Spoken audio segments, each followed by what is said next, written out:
అదే RTV app వార్తల్ని క్షణాల్లో చదివే అవకాశం ఉంటుంది. ఒక న్యూస్ పేపర్, ఒక టెలివిజన్ ఛానల్ మీ చేతుల్లో ఎప్పుడూ ఉంటాయి. ఉమ్మడి అనంతపురం జిల్లాలో ఎస్ఎస్బిఎన్ కాలేజ్కు ఎంతో ప్రత్యేకత ఉంది. దాదాపు 80 సంవత్సరాల క్రితం స్థాపించినటువంటి ఈ కాలేజీ నుంచి స్టూడెంట్స్ ఎంతో లక్షలాది మంది బయటకు వెళ్ళినటువంటి నేపథ్యం. అయితే ప్రస్తుతం ఇప్పుడు 80 సంవత్సరాల క్రితం నుంచి చదివినటువంటి వారిని ఈరోజు ఒక వేదికగా తీసుకువచ్చి అందరినీ కలపాలనే ఉద్దేశంతో ముందుకు వెళ్తున్నారు ఇక్కడ కమిటీ సభ్యులు. ఎందుకు ఆ రకంగా ముందుకు వెళ్ళాల్సిన పరిస్థితి వచ్చింది, అందులో ఈ కాలేజీ యొక్క ప్రత్యేకత ఏంటి, ఇక్కడ చదువుకున్న వాళ్ళందరినీ కలపడానికి ప్రధాన కారణాలు, ఇటువంటివన్నీ వీటితో మాట్లాడే ప్రయత్నం చేద్దాం. సార్, ఏంటి ఈరోజు ఎస్ఎస్బిఎన్ కాలేజీకి సంబంధించి 80 సంవత్సరాలు ఈ వేదిక ఏర్పాటు చేయబోతున్నాం, ఏంటి ప్రధాన కారణం ఏంటి? ఇక్కడ మేము 1958లో నేను ఇక్కడ ఫస్ట్ ఫార్మ్ జాయిన్ అయినాను. జాయిన్ అయిన తర్వాత నాకు ముఖ్యంగా ఈ స్కూలు, అప్పుడు స్కూలే ఉండేది, సాయిబాబా స్కూల్ అని పిలుస్తూ ఉండేది అప్పుడు. దానికి మేమంతా జాయిన్ అయినప్పుడు అంతా బయటంతా కొట్టాల బడిలో ఉండేదన్నమాట. ఈవెన్ వర్షం వచ్చినా కూడా ఆ రోజు సెలవు వచ్చేది. ఆ విధంగా ఒక డిసిప్లిన్గా ఈ కాలేజీగా అప్పుడు స్కూలే అనుకోండి, ఆ స్కూల్లో చదవాలంటే చాలామంది సీట్లు దొరికేది కూడా అప్పుడు కష్టంగా ఉండేది. మేమంతా అప్పుడు పల్లెల నుంచి నడుచుకుంటూ వచ్చి ఇక్కడ జాయిన్ అయినాము. టీచర్స్ మాత్రం చాలా బాగా చెప్పేవాళ్ళు అనమాట, డిసిప్లిన్గా. ఈరోజు మాదిరి పిల్లల్ని ఎవరన్నా చిన్నగా టీచర్ ఇస్తే మీ ప్రెస్లో వచ్చి తల్లిదండ్రులు వచ్చి ఈరోజు కంప్లైంట్ చేసి ఏదో చేస్తున్నారు. కానీ ఆ రోజు మాకు బెత్తంతో కొట్టినా కూడా మా తల్లిదండ్రులు బాగా కొట్టినారు, పిల్లల్ని డిసిప్లిన్గా చదువుతున్నారని చెప్పేసి టీచర్లను చాలా అభినందించారు. నేను 65లో నేను 7th ఫారం పాస్ అయినప్పుడు నేను అప్పుడు స్కూల్ పీపుల్ లీడర్ కూడా పనిచేశాను. స్కూల్ పీపుల్ లీడర్ పనిచేయాలంటే ఒక విచిత్రం ఏమంటే, నాకంటే ముందు స్కూల్ పీపుల్ ఉండేవాళ్ళంతా పబ్లిక్ ఎగ్జామినేషన్స్ ఫెయిల్ అయ్యేవారు. ప్రప్రథమంగా నేనే 65 బ్యాగ్లో పాస్ అయితే నాకు ముందు టీచర్స్ అంతా 2 చేతులతో కంగ్రాచులేషన్ చెప్పి స్కూల్ పీపుల్ లీడర్ పాస్ అయ్యాడని చెప్పేసి అంత బాగా నన్ను అభినందించారు. ప్రతిరోజు ఫ్లాగ్ హాస్టింగ్ చేయడము, మళ్ళీ ప్రార్థన చేయడము, మళ్ళా వరుస క్రమంలో ఏ సెక్షన్లో ఆ పిల్లలందరినీ తీసుకుపోయేవాళ్ళు టీచర్స్. అట్లాగా స్కూల్ పీపుల్ లీడర్ ఇంపార్టెంట్ ఉండేది. స్కూల్ పీపుల్ లీడర్ కూడా దండిస్తే కూడా స్టూడెంట్స్ కూడా అంత బాగా క్రమశిక్షణలో మెలిగేవాళ్ళు ఆ కాలంలో. ఏం చెప్తారు మేడం, మీరు ప్రిన్సిపల్గా కూడా పనిచేసినటువంటి నేపథ్యం, ఈరోజు ఇంత పెద్ద ఎత్తున 80 సంవత్సరాల నుంచి చదువుకున్న వాళ్ళందరినీ ఒక వేదిక మీదకి తీసుకొస్తున్నారు, మీరేం చెప్తారు? నేను ఇక్కడ 1981లో ఫస్ట్ డిగ్రీ కాలేజ్ స్టార్టింగ్తో లెక్చరర్గా జాయిన్ అయినాను, కామర్స్ లెక్చరర్గా. తర్వాత ఇక్కడ నేను 81 నుంచి 2002 వరకు లెక్చరర్గా పనిచేసి 2002లో ప్రమోటెడ్ యాజ్ ఎ ప్రిన్సిపల్. ఇక్కడ దాదాపు 12.5 years ప్రిన్సిపల్గా పనిచేశాను. ఈ కాలేజీలో నేను ప్రిన్సిపల్గా పనిచేసినప్పుడు చాలా కష్టపడినానేమో నేను అనుకునేదాన్ని. ఎందుకంటే నేను ప్రిన్సిపల్గా అయిన తర్వాతనే ఈ కాలేజీకి అటానమీ వచ్చింది, ఈ కాలేజీకి నాకు ఏ గ్రేడ్ వచ్చింది, ఈ కాలేజీకి పొటెన్షియల్ ఫర్ ఎక్సలెన్స్ అని ఇండియన్ వైడ్ మేము అన్ని కాలేజీలతో కాంపిటీషన్లో నిలబడి దాదాపు 1 crore ఫండ్ తెచ్చుకున్నాము యూజీసీ నుంచి. సో నేను బయటికి వెళ్ళినప్పుడు ఇప్పటికి కూడా నేను సెక్రటరీ అని చాలామందికి తెలియదు. నిర్మలా మేడం అంటే ఎస్ఎస్బిఎన్ ప్రిన్సిపాలు, ఆమె హయాంలోనే చాలా బాగా డెవలప్ అయింది కాలేజీ అని ఒక పెద్ద గుర్తింపు తెచ్చుకున్నాము. తర్వాత ఎస్ఎస్బిఎన్ స్కూలుకు ఉన్నంత నేము మొదట జూనియర్ కాలేజ్కి ఉండేది కాదు.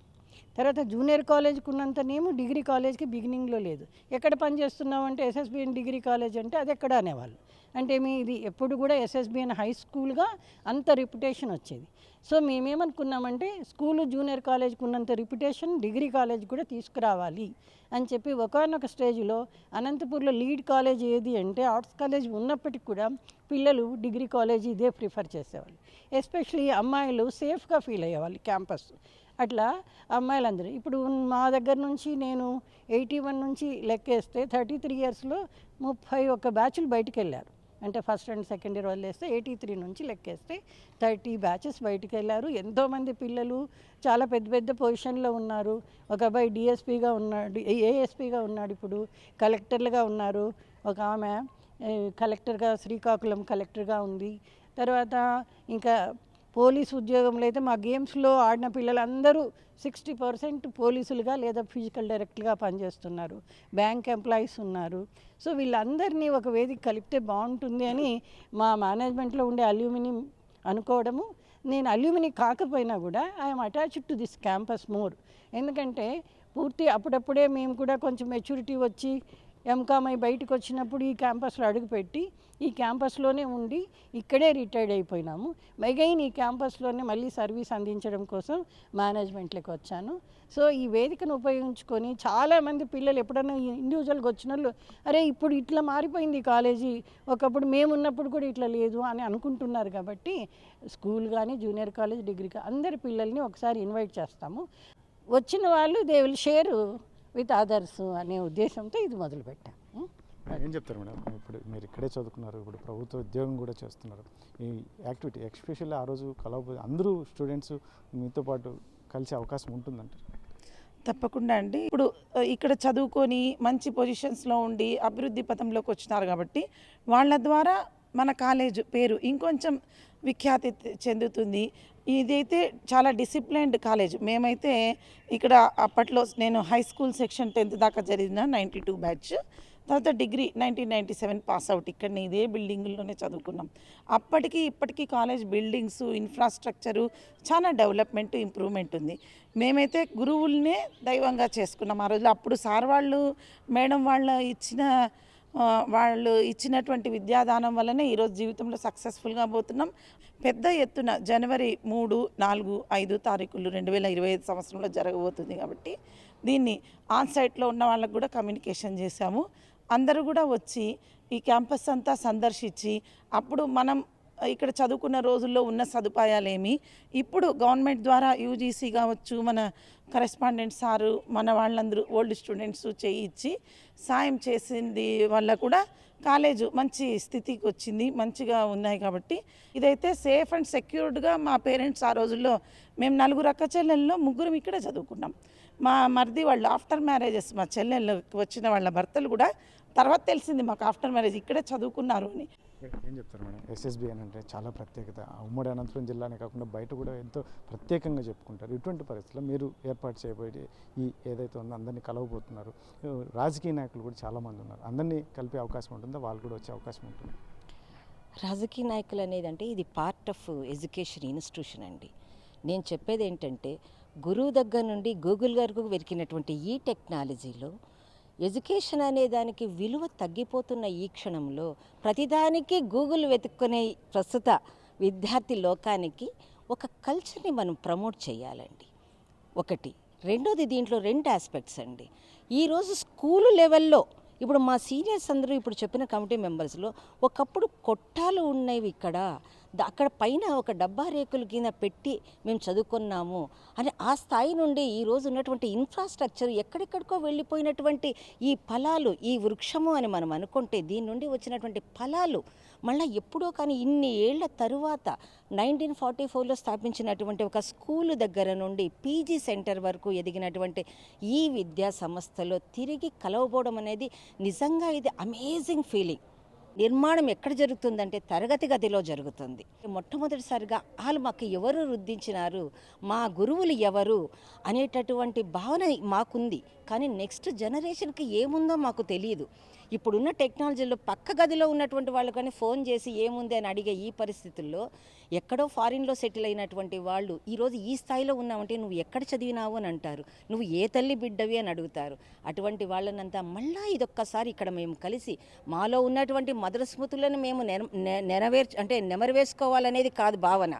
నెక్స్ట్ జనరేషన్కి what we have to give back to this society and at the same time to this institute.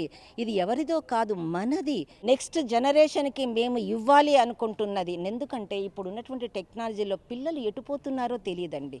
గురువుకు వాల్యూ లేదు, చదువుకు వాల్యూ లేదు.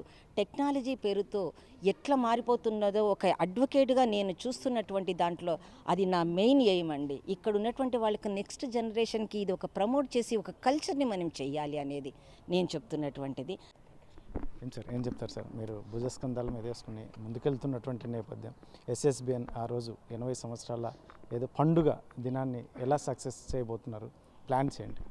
ఈ పూర్వ విద్యార్థుల ఆత్మీయ సమ్మేళనం, పూర్వ ఆచార్యుల ఆత్మీయ సమ్మేళనం ఒక పండుగ వాతావరణం తీసుకురావాలనేది మా అందరి ఆశయం, ఆకాంక్ష. దానికోసంగా ఆకాంక్ష ఒకటి ఉంటే సరిపోదు, దాని తగ్గ ప్రయత్నం కూడా ఉండాలి. దానికోసంగా మేము ముఖ్యంగా ఈ మీడియా మీద ఆధారపడి ఉన్నాం. మీరు ఎంత విధంగా ఏ విధంగా సహకరిస్తే అంత ఎక్కువగా ఇది విజయవంతం అవుతుంది. మారుమూల ప్రాంతంలో ఉన్న వ్యక్తికి కూడా ఈ సందేశం అందాలి. ఫలానా రోజున జనవరి 3వ తేదీ 4వ తేదీ 5వ తేదీన శ్రీ సాయిబాబా విద్యా సంస్థల యొక్క పూర్వ విద్యార్థుల సమ్మేళనం జరుగుతున్నది, దాంట్లో పాల్గొనాలి అనే విషయం తెలవాలి అంటే మీ ద్వారానే తెలిసే అవకాశం ఉంటుంది. కాబట్టి ఈ విషయంలో మీరందరూ సహకరించాలని చెప్పి ఈ సందర్భంగా కోరుకుంటున్నాం. ఎక్కువ మంది కలవాలి, భారీ సంఖ్యలో దీన్ని విజయవంతం చేయాలి అనేది మా ఆలోచన. ఈ సంస్థలో చదువుకున్న పూర్వ విద్యార్థులు చాలామంది రాజకీయ నాయకులుగా, రాజకీయ క్షేత్రంలో మంచి గుర్తింపు పొందిన వాళ్ళు ఉన్నారు. అదేవిధంగా ఇక్కడ ఉద్యోగం చేసిన లెక్చరర్లు, టీచర్లు కూడా రాజకీయ క్షేత్రంలో మంచి గుర్తింపు పొంది బాగా ఉన్నారు. అట్లాంటి వాళ్ళందరినీ ఓ వేదిక మీదకి తీసుకురావాలని, రాజకీయ నాయకులే కాకుండా అనేక రంగాలు ఇదివరకు చెప్పినట్టు ప్రభుత్వ అధికారులుగా, పెద్ద పెద్ద పారిశ్రామికవేత్తలుగా, గొప్ప వ్యాపారస్తులుగా, సమాజంలో మంచి గుర్తింపు పొందిన వాళ్ళు ఉన్నారు. వాళ్ళందరినీ వేదిక మీదకి తీసుకొని వచ్చి ఈ యొక్క కార్యక్రమంలో వాళ్ళ యొక్క మధుర స్మృతులు తర్వాత పంచుకొని తర్వాత తరానికి అది ఉపయోగపడే పద్ధతిలో దీన్ని ఒక నిర్మాణం చేస్తే బాగుంటుంది. ఓ పండగ వాతావరణం అప్పుడే కలుగుతుంది అని చెప్పేసి అని మా ఆలోచన. దానికోసం తీవ్రమైన ప్రయత్నం చేస్తున్నాం. ఈ సందర్భంగా మీ ద్వారా నేను అందరి సాయిబాబా నేషనల్ విద్యా సంస్థల్లో చదువుకున్న పూర్వ విద్యార్థులని, పూర్వాచారులను అందరినీ ఈ కార్యక్రమంలో పాల్గొని విజయవంతం చేయాలి అని చెప్పేసి మీ ద్వారా మరొక్కసారి అందరినీ కోరుకుంటున్నాం. అది మొత్తం ఏదైతే అనంతపురం జిల్లా, ఉమ్మడి అనంతపురం జిల్లాలో ఉన్నటువంటి ఎంతో ప్రత్యేకత కూడినటువంటి ఎస్ఎస్బిఎన్ కాలేజీకి సంబంధించిన పూర్వ విద్యార్థుల సమ్మేళనం 80 సంవత్సరాల నుంచి చదువుకున్నటువంటి వారందరినీ ఒక వేదిక మీదకి తీసుకురావడమే లక్ష్యంగా ఈరోజు ఏర్పాటు చేస్తున్నాం. జనవరి 3వ తేదీన జరుగుతుంది ఈ కార్యక్రమానికి. ప్రతి ఒక్కరు దేశ విదేశాల్లో ఉన్నవారు సైతం, రాజకీయ నాయకులు, అంటే ఉన్నత ఉద్యోగాల్లో ఉన్నటువంటి వారు అందరూ ఈ వేదికను, ఇక్కడ చదువుకున్న ప్రతి ఒక్కరు ఈ వేదిక హాజరైతే చాలా, ఎందుకంటే మధుర స్మృతులను గతంలో ఇక్కడ చదువుకున్నటువంటి పరిస్థితులు, ఫ్రెండ్స్ మొత్తం అందరినీ కలవడానికి మంచి అవకాశం. ఇటువంటి పరిస్థితుల్లో ప్రతి ఒక్కరు ఇక్కడ హాజరు కావడానికి ప్రయత్నం చేస్తే చాలా బాగుంటుంది అని చెప్పేసి చెప్తున్నటువంటి నేపథ్యంలో ఏర్పాట్లు అయితే ముమ్మరంగా చేస్తున్నాం. కాబట్టి ఖచ్చితంగా మీడియా ద్వారా కూడా మాకు సమాచారం ముందుకు వెళ్తే అందరూ ఇక్కడికి రావడానికి ఎంతో దోహదపడుతుంది అని చెప్పేసి మీరు కోరుతున్నటువంటి పరిస్థితి. కెమెరా పర్సన్ సుధాకర్తో చెల్లకి నాయుడు, RTV, అనంతపురం జిల్లా.